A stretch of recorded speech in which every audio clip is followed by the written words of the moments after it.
जो भी वीडियो से कनेक्ट हो रहा है उनके भीतर विराजमान शिव शक्ति को मेरा प्रणाम। चलिए देखते हैं आज महादेव जी की तरफ से आपके लिए क्या मैसेजेस है। प्लीज़ महादेव जी गाइड कीजिए जो भी मेरे व्यूअर्स हैं उनके लिए आपकी तरफ से क्या मैसेजेस है। हर हर महादेव, हर हर महादेव, हर हर महादेव, हर हर महादेव, हर हर महादेव, हर हर महादेव।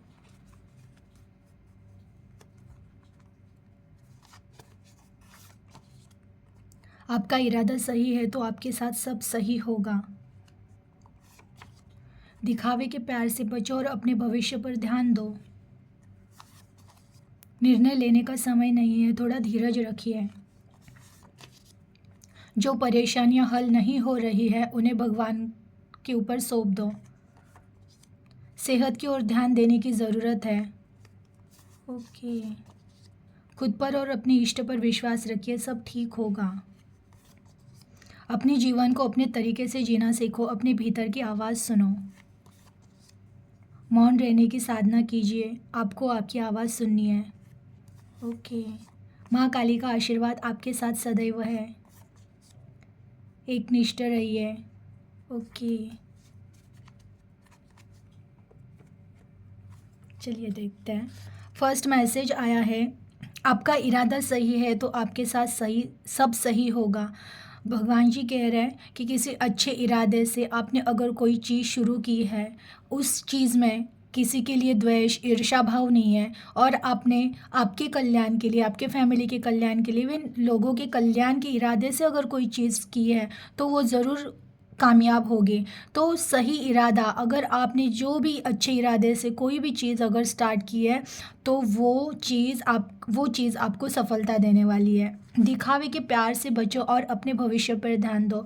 बहुत सारे लोग हैं ना जो रिश्तों में उलझे हुए हैं कि उनके रिश्तों में अगर कुछ चढ़ उतार हो रहा है ना तो वो उस रिश्ते के वजह से अपने लाइफ पे फोकस नहीं रहते हैं, उनको उनके लाइफ का उद्देश्य याद नहीं रहता है और वो ज़िंदगी जीना कैसे वो भूल जाते हैं। तो भगवान जी कह रहे हैं अगर किसी रिश्ते में चढ़ उतार हो रहा है तो पूरा ध्यान उस रिश्ते के बारे में सोचने से अच्छा है ना कि अपने ज़िंदगी के बारे में सोचो, अपने भविष्य के पास ध्यान दो।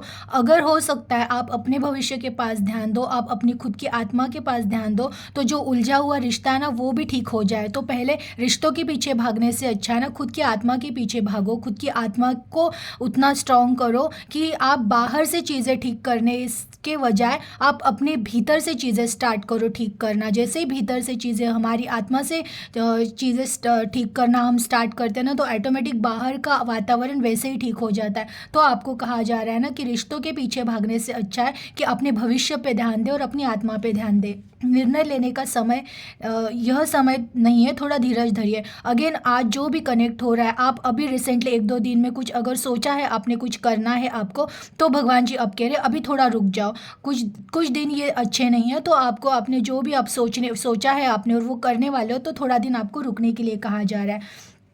एकनिष्ठ रहिए, एकनिष्ठ रहिए। तो देखिए ये ऐसी चीज़ होती है, एकनिष्ठ रिश्तों में एकनिष्ठ रहना होता है, भगवान पे विश्वास में एकनिष्ठ। अब रिश्तों में एकनिष्ठ कैसे, अगर मेरे हस्बैंड या वाइफ है, मेरे गर्लफ्रेंड या बॉयफ्रेंड है, तो ये हमारे ऐसे पवित्र रिश्ते हैं ना, तो ये इनके अंदर ही बोलते हैं ना जैसे शिव और शक्ति, अगर दो कपल है, अगर मेरे हस्बैंड एंड वाइफ ये दोनों है तो ये दोनों एक दूसरे के, एक शिव है एक शक्ति है। अगर इन दोनों में एकनिष्ठता नहीं रही ना तो वो संसार वैसे भी खराब हो जाता है, फिर ना वहाँ पे कोई उन्नति होती है ना कोई। वैसे ही गर्लफ्रेंड एंड बॉयफ्रेंड में भी रहता है, अगर आप किसी से प्यार कर रहे हो, आपसे कोई प्यार कर रहा है और सच्चा प्यार है, फिर भी आप उनको छोड़कर कहीं और जाने का सोच रहे हो, किसी को धोखा देने का सोच रहे हो, तो ये बहुत बड़ी गलती करते हो। तो जो एकनिष्ठ नहीं रहता है वो आज नहीं तो कल पछताता ज़रूर है, क्योंकि देखिए जो हमारे रिश्ते हैं ना, भगवान ने जिन रिश्तों से हमें मिला दिया है ना वो बहुत पवित्र होते हैं और किसी योजना के तहत उन चीज़ों को हमसे मिलाया जाता है। तो अगर आपके पास हस्बैंड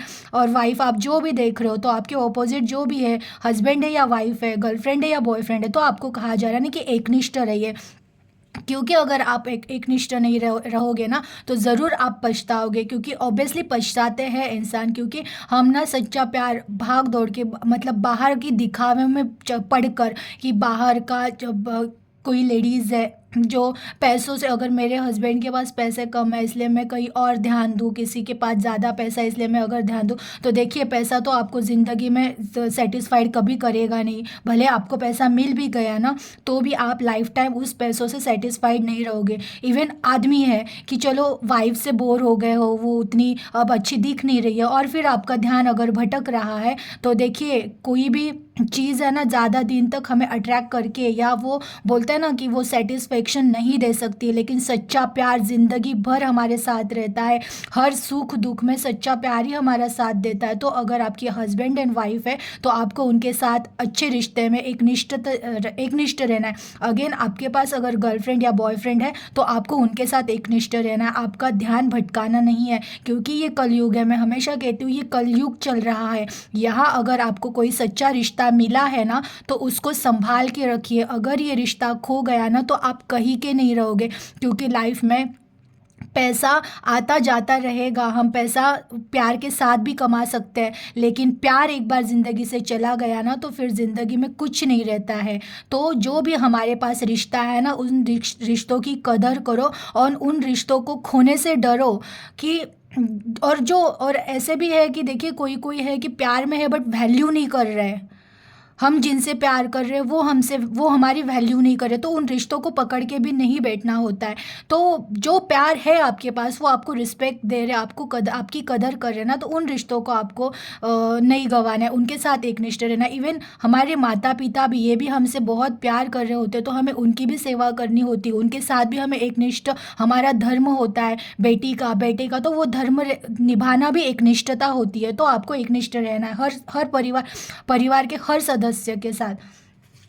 अगेन जो परेशानियां हल नहीं हो रही है उन्हें भगवान को सौंप दो। अगेन आज जो भी कनेक्ट हो रहा है, अगर आपके लाइफ में ऐसी कोई सिचुएशन है कई दिनों से खींची जा रही है, आप बहुत कोशिश कर रहे हो उसको सुलझाने की, बट वो नहीं सुलझ रही है, तो भगवान कह रहे हैं उन चीज़ों को टाइम पर छोड़ दो, भगवान पर छोड़ दो, मतलब उनके ऊपर ही छोड़ दो। वो कह रहे हैं वो टाइम आने पर सॉर्ट आउट हो जाएगी, लेकिन उन चीज़ों के लिए अब ज़्यादा परेशान होकर टाइम वेस्ट मत करो। आपको आपकी ज़िंदगी बस ऐसे सोचकर जीनी है ना कि मेरे पास आज का टाइम है, तो आज का दिन मुझे बहुत हंसते खेलते खुशी से बिताना है।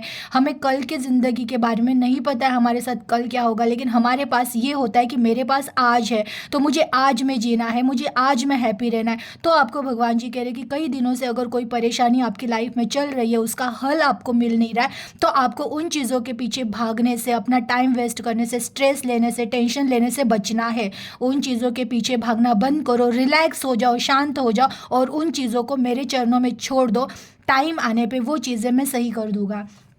अगेन आज जो भी कनेक्ट हो रहा है उनके ऊपर, उनके इष्ट की और माँ काली की ब्लेसिंग है। जो भी जिस भगवान की आप भक्ति कर रहे हो, पूजा कर रहे हो, साधना कर रहे हो, वो भगवान तो आपसे प्रसन्न है ही है, प्लस आपके साथ माँ काली का आशीर्वाद आपको मिल रहा है आज जो भी कनेक्ट हो रहा है। अगेन आप अपने जीवन को अपने तरीके से जीना सीखो, अपने भीतर की आवाज़ सुनो। ये मैसेज भी बहुत सिखा रहा है कि देखिए हमें है ना, हम बहुत सारे लोग हैं ना अपना जीवन ही जीना भूल गए, कि जैसे बचपन में मुझे कौन सी चीज़ पसंद थी, जिन छोटी छोटी चीज़ों से हम खुश होते थे, वो चीज़ें हम भूल गए। अब हम इतना सीरियस होके जीते हैं ना कि हमें पता ही नहीं है कि इंसान के अंदर का बचपना कभी नहीं मरना चाहिए। इंसान को है ना, जैसे बच्चा होता है ना, उसे कोई फिक्र नहीं होती है, उसे पता होता है मुझे कुछ हो जाएगा ना, मेरे पेरेंट्स आएंगे और मुझे संभाल लेंगे। बट जैसे जैसे हम बड़े बड़े होते जाते हैं ना, हम वो भूल जाते हैं कि हमारे पेरेंट्स ऊपर से हमें देख रहे हैं। अगर सच में ऐसी कोई सिचुएशन आई ना जहाँ पे मैं सच में नहीं खड़ा हो सकता हूँ या नहीं अब उठ सकता हूँ, तो वो ज़रूर आकर हमको संभाल लेंगे। तो भगवान जी कह रहे हैं ना कि अभी अपने ज़िंदगी को अपने ढंग से जियो, जैसे तुम पहले जिया करते थे। पहले तुम जितना खुश रहा करते थे वैसे तुम्हें खुश रहना है। किसी के प्रेशर में आके, किसी चीज़ों के बोल रहे हैं ना स्ट्रेस में आके, कि कोई देखिए कोई भी रिश्ता या फिर कोई भी चीज़ है ना परमानेंट वैसे भी नहीं है। तो उन चीज़ों को पकड़ के आप अगर लाइफ नहीं जी रहे हो ना, तो आपको वही कहा जा रहा है। देखिए पहला मैसेज और ये मैसेज मिल रहा है दोनों भी, कि आपको कहा जा रहा है ना एट प्रेजेंट में जियो, बस जीना सीखो। और जीना कैसे है ना, उदासी से नहीं जीना है, टेंशन लेके, स्ट्रेस लेके नहीं जीना है। जो चीज़ें नहीं सॉर्ट आउट हो रही है उनको उनके चरणों पे समर्पित कर दो। और आपको बचपना जैसे बचपने में रहता है ना कि एकदम खुल के जीना, हर चीज़ की छोटी छोटी चीज़ों का ऑब्जर्वेशन करना उनमें। और होता है, अगर हम छोटी छोटी चीज़ों का ऑब्जर्वेशन करना स्टार्ट करते हैं ना तो हमारा माइंड शांत होना स्टार्ट करता है, और जो हमारे ज़िंदगी में प्रॉब्लम्स है ना उसके कुछ सॉल्यूशन हमें मिलना स्टार्ट होते हैं। तो आपको आपके ज़िंदगी को अपने तरीके से जीना है, ना ही कि किसी के प्रेशर में आके जीना है। कोई कुछ और कह रहा है, कोई कुछ और कह रहा है और आपको कुछ और करना है, तो आपको ऐसे नहीं करना है। जो आपका दिल कह रहा है, जो आपकी आत्मा कह रही है ना, वो करो। और आत्मा हमेशा यही कहती है, आप कभी सुनो तो आपको पता चलेगा, आत्मा का एक ही नेचर है, आनंद। और आनंद में रहना यही आत्मा कह रही होती है। हर चीज़ यहाँ टेम्पररी है, उन चीज़ों को लेकर परेशान होने से अच्छा अपने आत्मा के स्वभाव में जियो। तो आपको कह रही है कि आपको आपके ढंग से जीना है, यानी आपको आनंद में जीना है। अगेन, आज जो भी कनेक्ट हो रहा है उनको सेहत का ध्यान देने की ज़रूरत है। थोड़ा बहुत अलर्टनेस हो सकता है कि आपको अभी सेहत के पास ध्यान देने की ज़रूरत है, कि आने वाले टाइम में आपको सेहत की कुछ, अगर आपको छोटी मोटी सेहत की कोई दिक्कत है तो आप उसका इलाज कराइए। इवन आपको सेहत के लिए, फ्यूचर के लिए भी ध्यान देना है। अगर आप कुछ भी नहीं कर रहे हो अपने बॉडी के लिए तो अच्छा डाइट कीजिए, योगा कीजिए, थोड़ा बहुत मेडिटेशन कीजिए, और अपने सेहत के पास भी ध्यान, क्योंकि देखिए सबसे बड़ी संपत्ति हमारा शरीर ही होता है। मैंने लास्ट मैसेज, मुझे एक मैसेज भी आया था कि शरीर ही हमारी सबसे बड़ी संपत्ति है। तो शरीर अगर ठीक रहा, मेरे शरीर में अगर ताकत रही तो मैं कुछ कर सकती हूँ इस दुनिया में। लेकिन मेरा शरीर ही अगर मुझे साथ नहीं देगा, मेरी बॉडी मुझे साथ नहीं देगी ना, तो मैं ज़िंदगी में कुछ नहीं कर सकती हूँ। तो हमारी बॉडी हमारी सबसे बड़ी संपत्ति है, तो उसके पास आपको ध्यान देने के लिए अलर्ट किया जा रहा है कि बॉडी के पास ध्यान दीजिए। टाइम पे खाना नहीं खा रहे हो तो टाइम पे आपको खाना खाना है। आप योगा नहीं कर रहे हो तो आपको योगा करना ही करना है। इवन मेडिटेशन करना है, वो माइंड के लिए अच्छा होता है। तो आपको सेहत के पास ध्यान देना है। अगेन, मौन रहने की साधना कीजिए। आपको आपकी आवाज़ सुननी है। देखिए, मौन रहने की साधना कीजिए। मौन रहने की साधना में है ना, अब ये मैसेज ऐसा है ना कि हम ना कभी कभी बहुत ज़्यादा बातें कर रहे होते हैं। मीन्स मेरा दिल अगर बेचैन है ना तो मैं अनवांटेड बातें करती रहूँगी, किसी से ना किसी से, कोई आया बातें की बहुत सारी, हम एनर्जी वेस्ट कर रहे होते हैं। एक्चुअली बहुत ज़्यादा बातें करने से कुछ मिलता नहीं है, कुछ हासिल होता नहीं है। हम खाली होते हैं, बस खाली हो रहे होते हैं, क्योंकि हम जितना ज़्यादा बड़बड़ करेंगे ना, हम हमारी एनर्जी वेस्ट कर रहे होते हैं। उससे अच्छा है, भगवान जी कह रहे हैं, आप ना कम बात करो, और हो सके तो ना मौन की साधना करो। मौन की साधना मीन्स ऐसा नहीं है कि हम दिन भर बिल्कुल बात ही नहीं करें तो ही, ऐसा नहीं है। आप दिन में है ना कोई ऐसा टाइम रखो ना कि उस टाइम पे आपको बस शांत रहना है। शांत रहना है मीन्स इतना शांत रहना है कि आपका माइंड भी बात ना करे। वो साधना आपको करनी ही करनी है। और मौन में वो भी आता है ना कि हम दिन भर में भी जो बहुत ज़्यादा बड़बड़ करते रहते हैं ना, इनसे बात की, वो मिला, उनसे बात की, फ़ोन पे एक एक घंटे फ्रेंड से बात कर ली, बेचैनी होती है तो हम फ़ोन पे भी एक एक घंटा अनवांटेड बात करते हैं। इससे सिर्फ एनर्जी वेस्ट जा रही है। तो आपको कहा जा रहा है, आप हो सके तो मौन की साधना कीजिए।